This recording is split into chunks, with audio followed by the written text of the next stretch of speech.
A paz do Senhor, povo de Deus, sejam bem-vindos aqui ao canal do Pastor Edri, um canal que promove a palavra de Deus com o objetivo de edificar o corpo de Cristo, sempre pregando a palavra de Deus com zelo e com responsabilidade.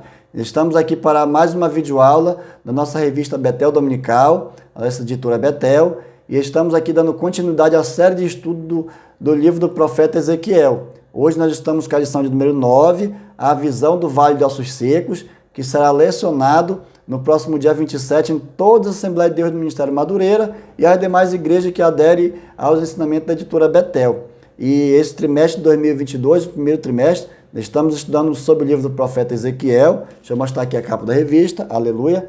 Ezequiel é um profeta com a mensagem de juízo, arrependimento, restauração e manifestação da glória de Deus.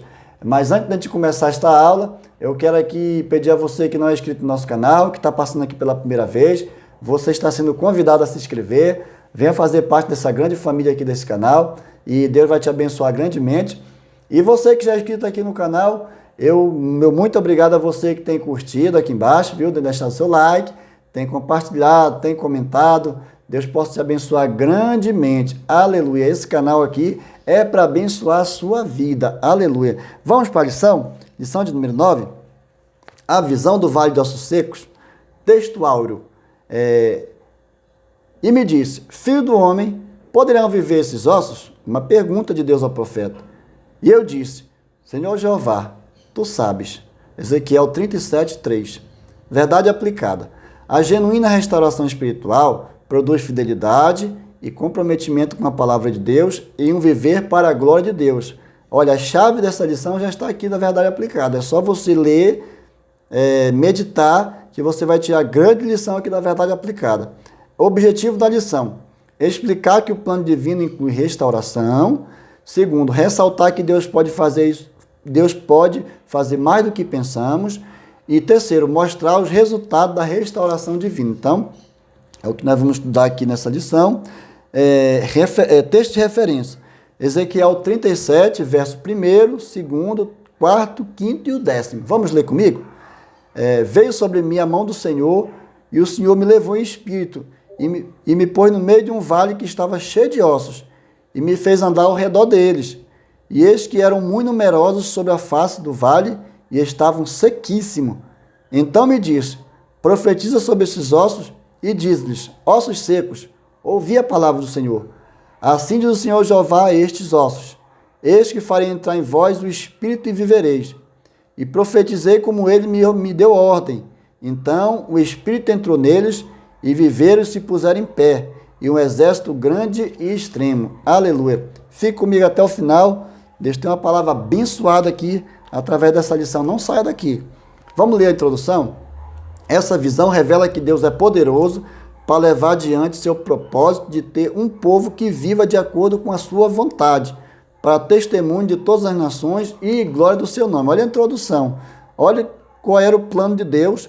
Era que seu povo fosse exclusivo dele, fizesse somente a sua vontade e que fosse servir de testemunho para as outras nações para a glória do seu nome. Então, era o nome do Senhor que precisava ser glorificado através da nação de Israel. E tópico 1. Um plano divino inclui restauração. É provável que o livro de Ezequiel seja um dos mais lidos, mais pregados de todo o livro do profeta Ezequiel. Dos 48 capítulos que tem o livro, são 48 capítulos, é provável que o capítulo número 37 seja o mais pregado. Por quê? É uma mensagem que vem relatar uma visão que o profeta teve da parte de Deus, demonstrando ali a situação que a nação de Israel se encontrava.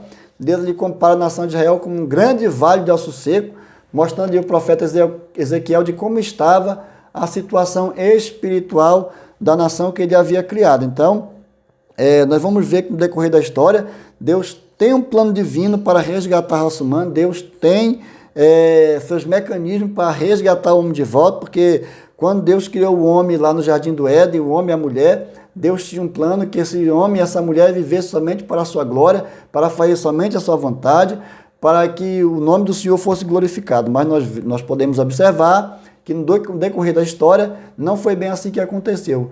Adão e Eva foram seduzidos pela serpente e ali desobedeceram a Deus, fugindo ali do propósito original que o Senhor havia criado eles. Então, eles agora passaram a ser seres desobedientes, fizeram parte da ira de Deus, e agora Deus precisava elaborar um plano para novamente trazer de volta esse homem à sua comunhão, para que o nome dele continue sendo glorificado. Assim, tendo sido desde o início da história da humanidade, em sua relação com Deus, o pecado, o juízo, chamado arrependimento e promessa de restauração. Então, nós podemos perceber que desde o início da humanidade sempre foi assim.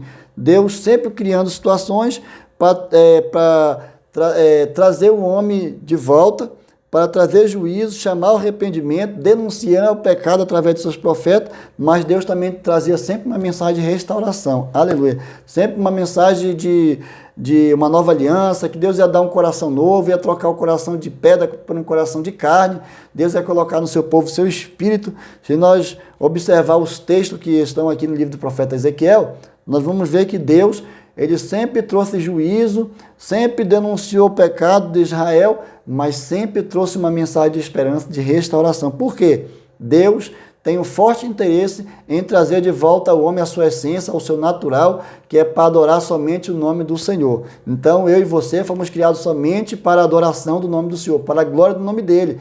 Então, esse é o propósito de Deus em resgatar a raça humana, é que nós nos voltemos para Deus, para a glorificação do seu nome. Ações divinas para restauração. Ação divina para restauração. Primeiro tópico, tópico 1.1. Como visto nas edições anteriores, Deus revela seu propósito em restaurar o povo de Israel, enquanto anunciava seu descontentamento com os pecados cometidos e as consequências do povo ter se afastado dele.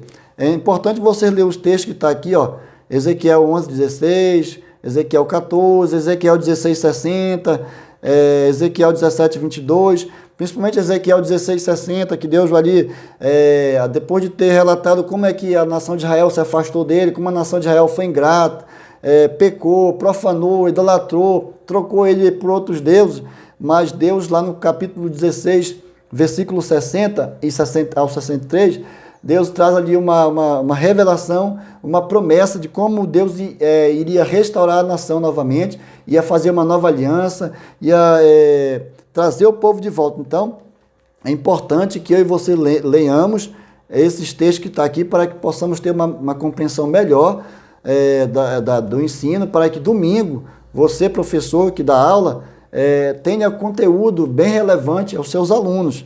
Amém? E vamos ler aqui o finalzinho do tópico 1. Diz assim a palavra de Deus. Dentre outras, trará de volta o povo das nações para a sua terra e purificará da imundícia, dará um coração novo e dará o seu espírito. Tá vendo? Como Deus ali, usando o profeta Ezequiel para mostrar a situação da nação de Israel, mas ele traz ali uma mensagem de esperança, que trará de volta o seu povo, da terra lá dos caldeus, onde eles estavam cativos, eles estavam passando por um juízo de Deus, mas Deus iria purificar das imundícias, Deus ia trocar o coração deles, dar um coração novo, ia colocar neles o Espírito. Então, isso prova que Deus sempre está preocupado em nos resgatar novamente. Então, se alguém apontou o dedo no seu rosto e disse para você que você não tem mais jeito, que você é um ser humano desprezível, eu quero te dizer que Deus nunca esqueceu de você, Deus nunca desistiu de você, você é amado pelo Senhor, apesar de você estar longe da presença de Deus. Estou falando com você que está afastado, que você que profanou, que pecou, que trocou Deus por outras coisas, você que está longe da presença do Senhor, que hoje é um filho pródigo, eu quero te dizer que Deus te ama e tem forte interesse em usar os seus profetas, usar o seu povo, a igreja, para pregar para você, para te trazer de volta, porque Deus te ama. Deus quer te dar um novo coração, Deus quer te purificar de toda imundícia e te fazer um novo homem, uma nova mulher, te fazer nascer de novo. Aleluia! Tópico 1.2. Uma visão da situação espiritual. Mais uma vez, Deus revela ao profeta a situação espiritual do povo. Ao longo do livro, isso foi feito por intermédio de várias mensagens metafóricas. Presta atenção, Deus ali, ele usou parábola, visão, ele usou sonhos e várias outras maneiras que Deus ali se manifestou para se revelar ao povo, para se revelar às pessoas, para que elas viessem adequar ao plano divino do Senhor. E Se você for perguntar, pastor, mas que visão é essa que Deus estava ali descrevendo ao profeta Ezequiel? É uma visão espiritual, não é uma visão natural. Se você for perguntar para o cientista, para o dono de uma ótica, ou até mesmo para o oftalmologista, ele vai te dar uma definição do que é visão na ótica humana, na definição da ciência. É o ato de ver algo físico, algo natural. Mas aqui essa visão que Deus estava descrevendo ao profeta Ezequiel é algo espiritual, que só vai entender quem é espiritual, porque as coisas de Deus discernem espiritualmente. E eu separei aqui uma pequena definição sobre essa visão espiritual. Apesar da palavra portuguesa visão pode indicar uma percepção ocular, geralmente aponta para uma dimensão extrafísica de certas experiências místicas, algo visto que não pela capacidade ocular normal dos seres humanos. Presta atenção, mas antes contemplado com que em sonho ou êxtase, algo revelado visualmente a um profeta, está em foco alguma imagem visual sem conteúdo físico, material. Alguns pensam que se trata de um forte poder da imaginação, mas é melhor pensarmos em um discernimento em comum.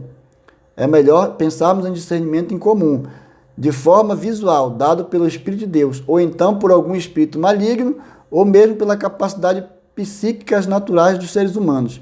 Naturalmente, quando se trata de servo de Deus, como os profetas, os apóstolos e outros, devemos pensar em alguma experiência mística inspirada pelo Espírito Santo. Então, irmão, a visão ela é espiritual, ela vem da parte de Deus, pode vir da parte do maligno, do próprio entendimento, da capacidade humana. Mas aqui nós estamos falando de uma visão espiritual dada por Deus ao profeta Ezequiel para lhe relatar a situação espiritual da nação de Israel. Então, Deus ali leva Ezequiel a um êxtase de uma visão e abre o entendimento dele espiritual, a visão espiritual dele aberta, e ele contempla ali a nação de Israel como um grande vale de osso seco, ali vários esqueletos, uma visão horrível para o profeta, mas o profeta ele foi levado pelo Senhor e com certeza ele estava confiante de que Deus iria fazer algo ali naquele lugar. Tanto é que o Senhor falou para ele, pode voltar a viver esses ossos? Ele disse, Senhor, tu sabes. O Senhor tem todo o poder, o Senhor pode fazer o que bem entender, porque um dos atributos do Senhor é o poder, é a autoridade de Deus. Então, Deus pode fazer tudo como Ele bem entender, quando Ele quer, no tempo que Ele quer e da maneira como Ele quer. Então, Deus ali levou o profeta Ezequiel para ver a situação da nação de Israel. E hoje, se você está vivendo, irmão, nessa mesma situação espiritual, longe de Deus, longe da presença do Senhor, seco espiritualmente, sequíssimo, morto espiritualmente, eu quero te dizer que ainda tem jeito a tua situação, assim como o profeta de Deus, o profeta Ezequiel disse a Deus que o Senhor que sabe, o Senhor tem toda a autoridade. Eu quero te dizer que Deus ainda continua sendo Deus de autoridade, e Ele pode restaurar a tua vida, pode restaurar a tua história e te fazer um novo homem e uma nova mulher. Então o teu caso não está perdido, ainda que a tua situação espiritual hoje seja terrível diante de Deus, mas Deus ele te ama e tem forte interesse em te trazer de volta à sua presença. Então, fique com esta palavra, em nome de Jesus. Então esta visão, como os outros textos bíblicos, desperta em nossa mente quanto à relevância da palavra de Deus para termos uma consciência mais ampla e profunda acerca da gravidade da situação humana, quando permanece afastado do relacionamento com Deus, de acordo com a vontade do Senhor. Gênesis 3:9, ali está relatando como é que Adão e Eva se afastaram da presença de Deus. Isaías capítulo 1 e 5, Deus está ali trazendo ali um diagnóstico a Isaías, como estava a situação da nação de Israel, estava doente, não ouvia mais a voz do Senhor, e tinham profanado o nome de Deus, e agora estavam numa situação terrível, uma enfermidade espiritual, que precisava de um remédio. Esse remédio simbolizava arrependimento, retorno de novo à presença do Senhor, para que eles voltassem a ter vida e saúde espiritual. Aleluia!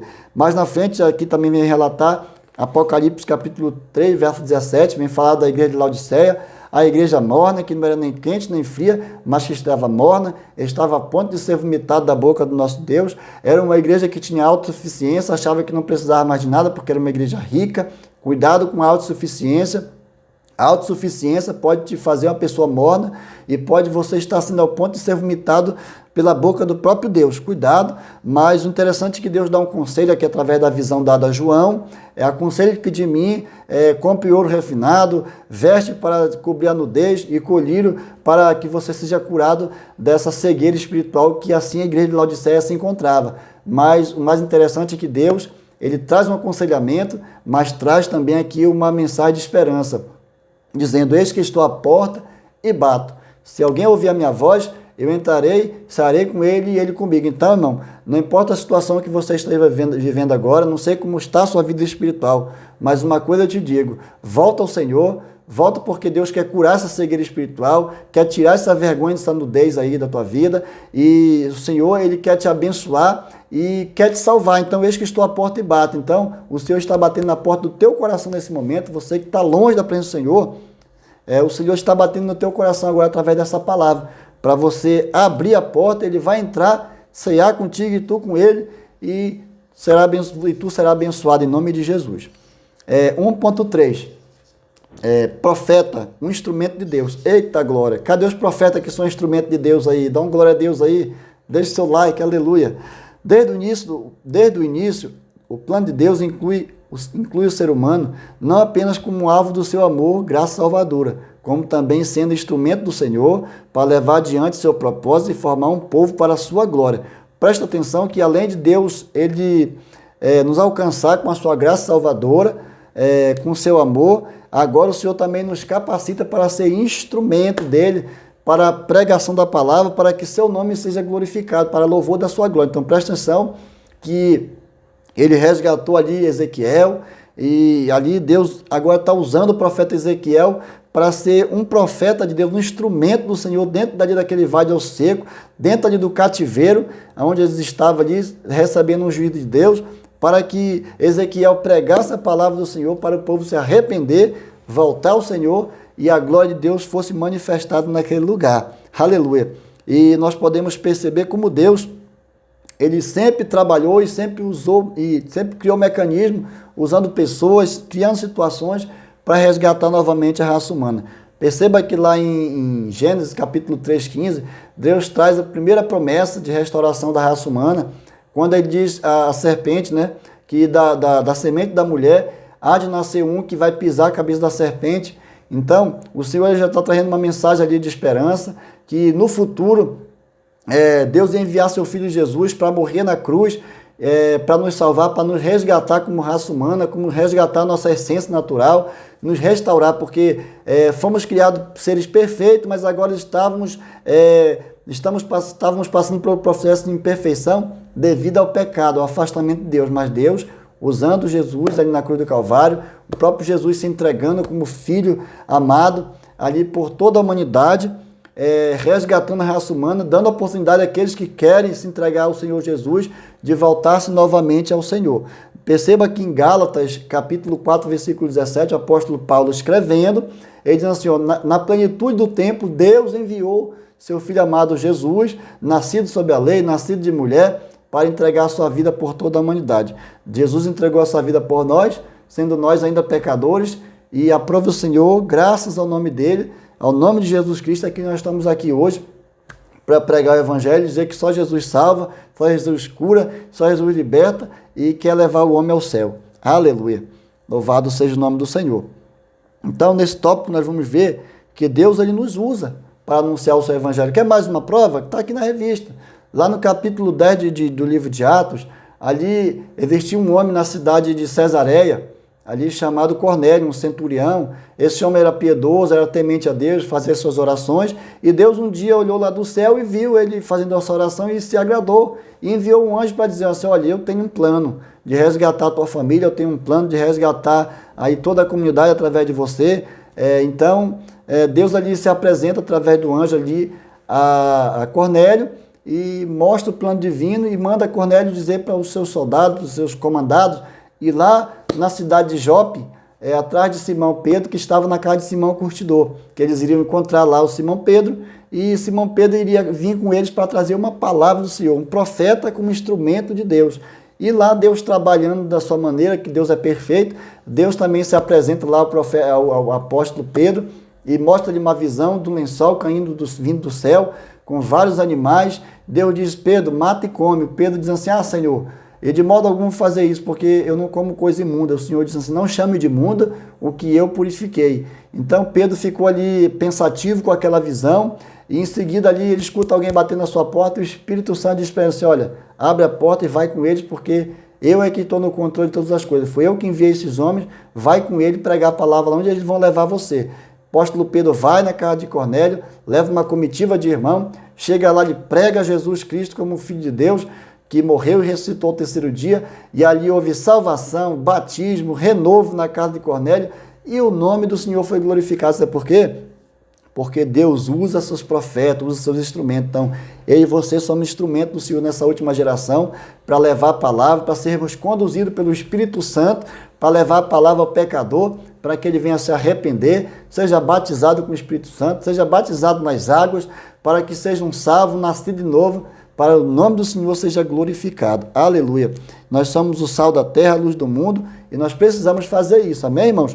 Mas aqui embaixo, nesse mesmo tópico do profeta, o Senhor fala que nós somos uma nação dele, um povo exclusivo, sacerdócio real, nação santa, povo adquirido, somos vocacionados por Deus para anunciar as boas novas daquele que nos tirou das trevas para a sua maravilhosa luz. Então sou eu e você que já entende que Jesus te resgatou, te salvou, você está apto, irmão, a pregar o evangelho, a testemunhar do que o Senhor Jesus fez na tua vida, para que outras pessoas venham a ser alcançadas, porque a fé, ela vem pelo ouvir a palavra de Deus. Quando a palavra é pregada, o Espírito Santo, nós vamos ver aqui mais à frente, que ele atua e a salvação, o plano da salvação, o plano de resgate do homem, de restauração, acontece para a glória de Deus. Tópico 2. O poder de Deus para fazer mais do que pensamos. Então, nós vemos aqui no primeiro tópico, como Deus tinha um plano para salvar a raça humana, para resgatar novamente. Ele dá uma visão a Ezequiel de como é que estava a situação da nação de Israel, de como Israel estava em pecado e precisava se voltar ao Senhor. E agora Deus está dizendo ao profeta aqui que ele é poderoso para fazer além do que o profeta pensava. Quantas vezes na história humana a manifestação do poder de Deus é o resultado produzido, surpreenderam e superaram as maiores expectativas. Deus falou a Jeremias, seria qualquer coisa maravilhosa para mim? Olha, uma pergunta que Deus fez a Jeremias. O anjo disse a Maria que para Deus nada é impossível.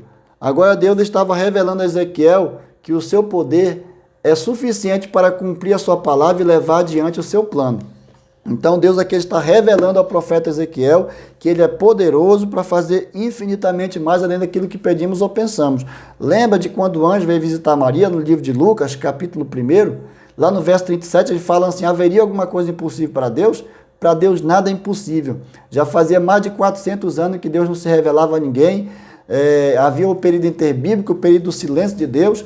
E não era comum uma mulher receber uma revelação da parte de Deus, mas Maria recebeu a visita do anjo, e o anjo revelou que ela daria luz ao Filho de Deus de maneira extraordinária através do Espírito Santo, e Maria ficou temente, ficou com medo, porque nunca na história da humanidade havia acontecido algo igual, uma mulher gerar uma criança sem ser pelo ato de conjunção carnal de um homem com uma mulher. Então Maria, ela temeu, mas o anjo disse para ela, não temas, porque Deus achou graça diante de ti, o Senhor se agradou de você, Maria, e você vai trazer ao mundo o Filho de Deus, aquele que vai resgatar a humanidade. Então, da mesma maneira, o Senhor lança uma pergunta ao profeta Ezequiel, esses ossos poderão viver? E o Ezequiel disse, Senhor, tu sabes. O que Ezequiel estava dizendo? Senhor, o Senhor tem todo o poder. Então, Deus é poderoso para fazer infinitamente mais além daquilo que pedimos ou pensamos. Eu não sei qual é a situação que você está enfrentando, que você está vivendo. Eu não sei se é na área da saúde, na área do seu casamento, na área financeira, área espiritual, no seu ciclo de amizade, no seu trabalho. Eu não sei a situação que você está vivendo. Eu só quero dizer algo para você nesse vídeo. A situação que você está vivendo hoje, talvez você não entenda, porque nós conseguimos enxergar uma parte do problema, mas Deus enxerga o todo. Então Deus sabe de todas as coisas, Deus trabalha da maneira como Ele quer, para que o nome dele seja glorificado. Então todas as coisas cooperam para o bem daqueles que amam a Deus, que são chamados segundo a sua vontade, segundo o seu propósito. Então, o que você está vivendo hoje, Deus é poderoso para fazer infinitamente mais na sua vida. Talvez alguém disse que você não tem mais jeito, o médico já desenganou, alguém já falou que você perdeu a situação, a causa não é mais não é mais favorável para você, mas Deus está te dizendo que Ele é poderoso para fazer infinitamente mais, além daquilo que você pede ou pensa, aleluia. E tópico 2.1, eita glória, há esperança? É uma pergunta aqui do escritor da revista, há esperança? Vamos ver se há esperança. Após Deus ter revelado a Ezequiel o real estado espiritual do povo, como abordado nos tópicos 1.2 e 1.3, agora pergunta, poderão viver esses ossos? É uma pergunta que Deus fez ao profeta Ezequiel. O próprio povo exilado dizia que seus ossos estavam secos, sem esperança e aniquilados. Ezequiel 37:11. Porém, a manifestação do poder de Deus surpreende tanto aqueles que não têm esperança, como aqueles que têm esperança. Eita glória! Porém, somente para um futuro distante, como Marta, em João 11:24, Ele é poderoso para fazer tudo muito mais abundante, além daquilo que pedimos ou pensamos, conforme está em Efésios 3:20. De tantas lições a ser extraídas de Ezequiel, uma pode ser: não permitamos que situação que estejam além do controle humano ou de sua capacidade de compreender abafe a fé no poder de Deus e na sua palavra. Então, irmão, nós podemos ver aqui que Deus surpreende tanto aqueles que creem como aqueles que não creem. Então, o plano de Deus não pode ser frustrado. Você crendo ou você não crendo, irmão, o plano de Deus vai acontecer na terra, o plano de Deus vai ser concretizado e eu preciso me adequar, eu preciso crer. Eu preciso acreditar que Deus é poderoso, que Deus pode ressuscitar mortos, que Deus pode levantar esqueleto no vale do Alto Seco, que Deus pode restaurar uma nação. Eu tenho que crer que o Senhor é poderoso. Eu prefiro crer do que não crer. Então, você pode ver que lá na frente, quando Lázaro ele morre no capítulo 11 de João, relatado no capítulo 11 de João, quando Jesus chega na frente do túmulo de Lázaro e começa a falar sobre a ressurreição, Marta aborda Jesus e fala, Senhor, eu sei que o Senhor vai salvar no último dia e tudo mais. O Senhor, Marta, se tu creres, tu verás a glória de Deus. O Senhor fala para ela, então, aquele que crê em mim ainda que morra viverá. Então, o Senhor estava dizendo para Marta que seria naquele momento, se ela acreditasse, ou não acreditasse, Jesus ia fazer aquele milagre ali, porque o Senhor foi com um propósito ali de ressuscitar ali Lázaro. Então, irmão, não sejamos como Marta, que duvidou, mas que possamos acreditar que o Senhor é poderoso para fazer infinitamente mais do que pedimos ou pensamos, como está em Efésios 3:20, quando Paulo ele ora pelos irmãos lá de Éfeso, e ele faz uma oração poderosa, por esta causa me põe de joelho diante do Senhor, na qual tomo o nome de todas as famílias da terra, para que possais ser revestido com o poder do Senhor, da sua força. E o apóstolo Paulo ele explica ali as dimensões do amor de Deus. No final ele traz essa palavra. Deus é poderoso para fazer infinitamente mais além do que pedimos ou pensamos. Ei, o que você está passando hoje, Deus pode fazer muito mais além do que você pede ou pensa, para te abençoar, para restaurar a tua vida. Aleluia. E o escritor da revista traz um aconselhamento aqui, ó. Não permita que as situações humanas, suas incapacidades humanas, a sua capacidade de compreender, abafe a sua fé, abafe o poder de Deus e a palavra do Senhor na sua vida. Cuidado com a situação que você vive hoje. Não deixe que essa situação sobressaia o poder de Deus na sua vida. Não veja essa situação como maior do que o poder de Deus, porque poderoso é o Senhor. Você pode estar no estado terminal de um câncer, de uma enfermidade, mas Deus é poderoso para fazer além daquilo que pedimos ou pensamos. Então, meu querido, não deixe que a situação que você está vivendo hoje, talvez o seu casamento está destruído, você diz, não tem mais jeito. Aí você começa a abafar o poder de Deus, mas se você se voltar ao Senhor, você criar mecanismo para correr atrás do seu casamento, com certeza, Deus vai restaurar a tua família, Deus vai restaurar a tua história. Eu não sei se você perdeu tudo, a situação financeira que você está vivendo, você talvez fala assim, cheguei no fundo do poço, acabou, não tem mais nada. Aí você pode estar abafando a fé, você pode estar abafando a palavra de Deus e você pode estar abafando o poder de Deus. Cuidado. Deus é poderoso, assim como Deus tirou José lá do fundo do poço, assim como Deus foi na cova dos leões com Daniel, livrou os 3 jovens da fornalha, irmão. Deus é poderoso para fazer além daquilo que eu e você pensamos, além da nossa capacidade humana. Assim como Deus abriu o mar vermelho e fez todo o povo de Israel passar a pé enxuto e cantar do outro lado, uma situação que não tinha mais jeito, mas Deus disse, ainda tem jeito, aleluia. Então a tua situação ainda tem jeito. Ainda há esperança, aleluia, louvado seja o nome do Senhor, que tema maravilhoso, ainda há esperança, oh glória. Aleluia. Tá gostando da aula? Deixe seu like aqui embaixo, viu? Só fazer assim, ó, tá aqui no joinha lá. Eita glória. Tópico 2.2, o anúncio da palavra de Deus. A ordem de Deus para Ezequiel foi: diz-lhes, ouvi a palavra do Senhor. Ezequiel 37:4. F.F. Bruce comentou: a congregação menos promissora que qualquer pregador já tenha pregado, mas a ideia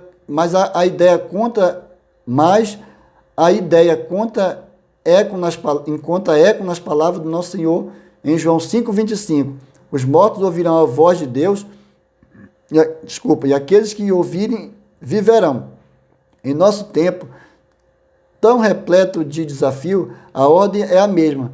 Quer pregues a palavra inste e fora de tempo. Faz a obra de evangelista, prossigamos no poder do Espírito Santo. Então, irmão, o anúncio da palavra de Deus ele deve acontecer, independente se você vai estar pregando uma congregação com poucos irmãos, com muitos irmãos, uma grande multidão, uma pequena multidão. O importante é que se você pregar a palavra do Senhor com veracidade e com o poder do Espírito Santo, irmão, essa palavra vai contar o eco na vida do pecador, a ponto desse pecador ressuscitar novamente, voltar a viver, ter esperança novamente. Então, você pode, através da palavra do Senhor, ressuscitar até mortos, porque o Senhor falou: eis que eu vos dou poder. Então, o segredo está em você pregar a palavra do Senhor, e então viver a palavra de Deus, anunciar a palavra do Senhor, porque o Senhor fará um milagre na vida do pecador, daqueles que forem ouvintes da palavra. Então, aqui embaixo, no segunda carta de Timóteo, capítulo 4, versículo 2, Timóteo ele traz ele traz aqui um aconselhamento aqui. O apóstolo Paulo, na verdade, traz um aconselhamento aqui a Timóteo, que diz assim, eu vou ler para vocês: prega a palavra em tempo e fora de tempo, inste e fora de tempo, corrige, repreende, exorta em toda longanimidade e doutrina. Olha só, pois haverá tempo em que não suportarão essa doutrina, e cercar-se-ão de mestres segundo as suas próprias cobiças, e se recusarão a dar ouvidos à verdade, entregando-se às fábulas. Tu, porém, ser sóbrio em todas as coisas, suporta as aflições, faz o teu trabalho de evangelista e cumpre o teu ministério cabalmente. Então, irmão, a função do pregador hoje é anunciar. Eu sei que nós estamos vivendo uma situação difícil, estamos vivendo os últimos dias, há tempos difíceis, tempos trabalhosos, há falsos mestres dentro da casa do Senhor, como nós vimos na lição passada, há pastores infiéis, há irmão perseguindo irmão, nação contra nação, reino contra reino. Às vezes, dentro da sua própria congregação, alguém se levanta contra você. Irmão, não pare de pregar a palavra do Senhor, cumpre teu ministério cabalmente, faz a obra de evangelista, anuncia o evangelho, porque o Senhor te entregou essa missão e com certeza Ele vai requerer de cada um de nós aquilo que Ele nos entregou, o talento que Ele colocou na minha e nas tuas mãos. Ele vai um dia fazer uma prestação de conta, vai dizer quantas almas tu ganhaste para mim na terra, quantas pessoas tu anunciou. Será que tu esperou só anunciar para a multidão, só em igreja, grandes igrejas, ou você pregou onde eu mandei? Então, não importa onde o Senhor te mandar, prega. Seja na congregação pequena, na grande, na praça, na escola, em todos os lugares. Anuncia a palavra de Deus. Assim como o profeta Ezequiel, eu tenho certeza que dentro do cativeiro, Ezequiel teve que falar palavras duras ali para pessoas amigas. Eu sei que pessoas viraram as costas para ele, pessoas influentes ali perseguiram Ezequiel dentro do cativeiro, mas ele pregou a palavra de Deus. Aleluia. Vamos para o tópico 2.3, a ação do Espírito Santo. Depois que você prega, vem a ação do Espírito Santo. Muito significativo o fato de Ezequiel apresentar um cenário tão desolador. Os ossos sequíssimos e a seguir, descreve uma tremenda mudança a partir da ação conjunta da palavra de Deus e do Espírito Santo. Tal descrição lembra outro momento na história: terra sem forma e vazia, trevas, abismo, mas o Espírito de Deus se movia.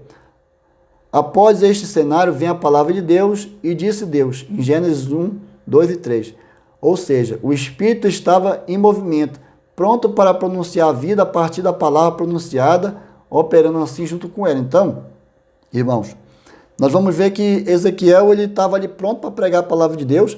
Quando Ezequiel profetiza, o Espírito Santo trabalha dentro do cativeiro ali, e ali fazendo aquele trabalho de autoanálise em cada um dos israelitas, para que eles se voltassem, Senhor, se arrependessem dos seus pecados. Então o profeta pregava e o Espírito Santo atuava. A ação do Espírito Santo para resgatar, para completar o plano divino do Senhor de resgatar a raça humana. Não importa se eles estavam só os esqueletos, estavam sequíssimos. O importante é que o profeta profetizou, pregou, e o Espírito Santo de Deus agiu, atuou dentro do cativeiro ali, para que o nome do Senhor fosse glorificado, porque havendo restauração, houve manifestação da glória de Deus. Aleluia. Assim foi também no início da humanidade, o Espírito de Deus pairava sobre a face do abismo, e o Senhor liberou uma palavra, haja luz, e houve luz. Então o Espírito Santo de Deus atuou, e a luz veio a nascer sobre a face da terra. Então, é assim que Deus faz. Continua pregando a palavra de Deus, porque o Espírito Santo de Deus ainda continua atuando. Tópico 3. Já estamos indo para o final da aula, aleluia.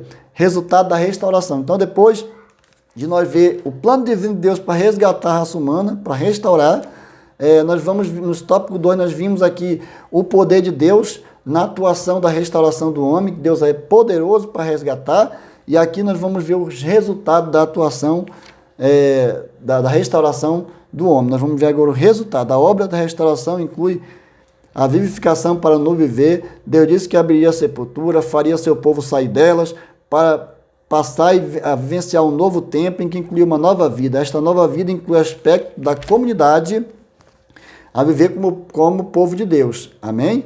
Nós vamos ver aqui, no tópico 3.1, viver como um povo de Deus.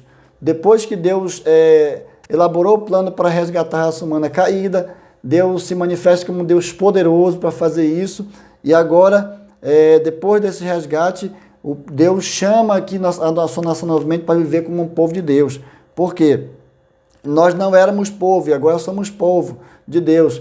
Lembra que os israelitas, os judeus achavam que só eles eram povo de Deus e que nós não éramos povo de Deus, nós éramos povo excluído? Deus nunca quis isso, foi eles que criaram essa situação, mas quando vemos que Jesus chegou, pregou a palavra de Deus, se entregou ali por nós, e lá na frente o apóstolo Paulo diz que esse mistério foi revelado, um mistério chamado igreja. Agora Jesus é o príncipe da paz, acabou a guerra de judeus com gentio, agora é um só povo, são a igreja do Senhor, que estamos aqui se preparando para ir morar no céu. Então não tem judeu e nem tem mais gentio, tem igreja do Senhor, os santos convertidos em Cristo Jesus, e para a glória de todas as nações. Então a igreja hoje é a manifestação de Deus na terra, da glória de Deus, para que as pessoas que não se converteram ao Senhor, que ainda não obedecem a palavra de Deus, olhem para nós, vejam nós como sal da terra, luz do mundo, como povo de Deus, como propriedade exclusiva, nação santa, povo adquirido e propriedade do Senhor, para que as pessoas venham ver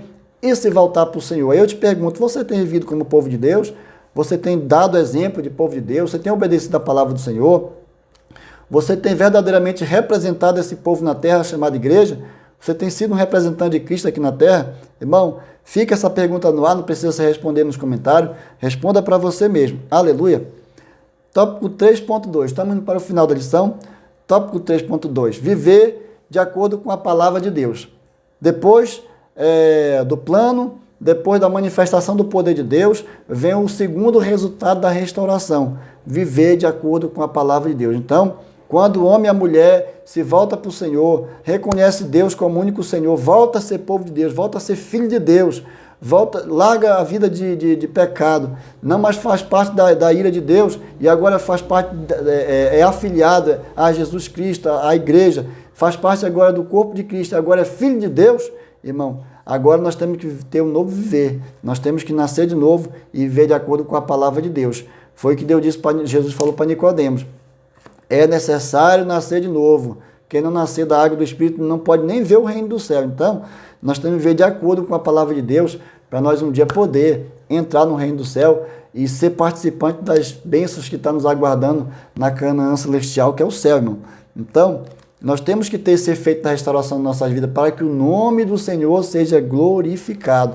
Todo esse processo de restauração é para que o nome do Senhor seja glorificado. Israel banalizou o nome do Senhor, era o nome do Senhor que estava em jogo, o Senhor estava reivindicando a sua santidade, o seu nome. Então, agora o Senhor usa esse juízo para que o nome dele seja glorificado através do arrependimento, da restauração. Então, da mesma maneira é nós hoje como igreja do Senhor. Nós não éramos povo, agora nós somos, nós éramos perdidos, agora nós fomos achados, nós estávamos lamaçados do pecado, hoje nós estamos vivendo uma vida de santidade diante do Senhor, nos santificando a cada dia para ir morar no céu, mas nós precisamos viver de acordo com a palavra de Deus, para que o nome do Senhor seja glorificado. Eita glória! Tópico 3.3. Está terminando. Eita, Jesus maravilhoso. Um viver para a glória de Deus. Depois de viver como povo de Deus, viver de acordo com a palavra de Deus, agora é viver para a glória de Deus. Presta atenção. A restauração também aponta para o testemunho de todas as nações acerca de Deus. A Bíblia Missionária de Estudo, assim como a escolha de Israel foi por amor e pela honra do seu nome, a restauração também se dá pelo zelo ao seu santo nome, tá vendo? A missão da igreja visa, acima de tudo, a proclamação e a manifestação da glória de Deus. Nosso testemunho perante esta geração passa por sermos sal da terra e luz do mundo. Ó. Sal da terra e luz do mundo. Devemos ser frutíferos para que o Pai seja glorificado. Fomos salvos para que o Pai seja glorificado. Fomos salvos para louvor da sua glória. Aleluia. Então, irmãos, podemos perceber que o terceiro resultado aqui da restauração é o viver para a glória de Deus. Então, esse era o desejo de Deus com a nação de Israel e o desejo de Deus não mudou. Nós devemos viver para a glória de Deus. Jesus, quando viveu aqui na terra, ele mesmo disse, eu vivo para a glória do Pai. E os apóstolos viveram para a glória de Deus, não viveram mais a sua própria vontade, mas viveram para a glória de Deus. O apóstolo Paulo disse assim, não mais eu, mas Cristo vive em mim. Porque quando Cristo vivia na vida de Paulo, era para a glória de Deus. Então, tudo que nós viemos a fazer hoje seja para a glória de Deus. Talvez você hoje tenha um cargo, você tenha uma posição, você tenha uma conta bancária elevada, tenha uma boa casa para morar, um melhor veículo para andar, mas uma coisa você não pode esquecer, tudo seja para a glória de Deus. Que nunca a soberba, a autoconfiança invada seu coração, ao ponto de você achar que você é uma estrela, que é você que promove a multidão, é você que atrai a multidão. Não. É tudo para a glória de Deus. Deus está assistindo tudo, Deus sabe de tudo. Esse canal aqui não é para promover o nome do pastor Éder, não é para me ficar famoso, não é para mim se achar melhor do que outros produtores de conteúdo aqui no YouTube, não. É para a glória de Deus, é para que o povo de Deus seja edificado, é para que o reino de Deus seja engrandecido e o nome do Senhor continue sendo glorificado sobre a face da terra. Então, que essa revista nos traga uma lição, que possa ter nos abençoado, eu tenho certeza que a minha abençoou. E eu tenho convicção que a você também. Você que ficou até o final comigo, eu quero aqui louvar a Deus pela sua vida. Se você ainda não é inscrito aqui no nosso canal, não paga nada para se inscrever, viu? Se inscreva aqui no nosso canal, venha fazer parte da grande família do canal do pastor Éder. Eu tenho certeza que nós vamos lançar ainda aqui muitos conteúdos abençoadíssimos para a sua vida. Ative o sininho lá quando você se inscrever para que você receba todas as notificações aqui do conteúdo que eu irei lançar aqui futuramente, se Deus permitir. Então, fique ligadinho, Deus tem coisas maravilhosas para nós. Eu quero ler só a conclusão aqui para encerrar. Deus cumpre seu plano por intermédio da proclamação do Evangelho, da ação do Espírito Santo, restaurando vidas e capacitando-as a viver de acordo com a vontade de Deus e testemunhar acerca da salvação para que o Senhor Jesus seja glorificado. Aleluia. Vamos orar? Soberano Deus, eterno Pai que está no céu. Deus eterno, muito obrigado, Deus, por essa lição. Essa nona lição, Senhor, dos vales de Osso Seco, nos trouxe, Deus, despertamento, nos trouxe, Deus, exortação, que nós possamos aprender a viver, Deus, para a Tua glória, sendo o povo do Senhor, para que Teu nome seja glorificado. Deus, que nós venhamos estar na Tua presença, que nós não venhamos ser mais aquele velho homem caído, a velha natureza, mas que nós possamos continuar sendo nova criatura na Tua presença, para que Teu nome seja glorificado. É orativo, Senhor, para aqueles que ainda não alcançaram a salvação, que ainda não Te conhecem como Senhor e Salvador, que essa palavra, Deus, venha encontrar guarida no seu coração, e venha ser impactada ao ponto de não resistir mais, e dizer assim, eu quero aceitar, eu quero receber esse Cristo na minha vida, para que eu possa também ser participante das bênçãos do Senhor. Aleluia! Louvado seja o nome do Senhor. Meu muito obrigado. Deus assim permitindo, meus queridos, semana que vem nós estamos aqui para gravar mais uma videoaula. A lição será a lição de número 10, a visão da torrente das águas purificadoras. Será uma bênção. Amém. Aleluia. Fique com Deus, ore pelo pastor Éder e até a próxima semana, Deus assim permitir, em nome de Jesus. Amém?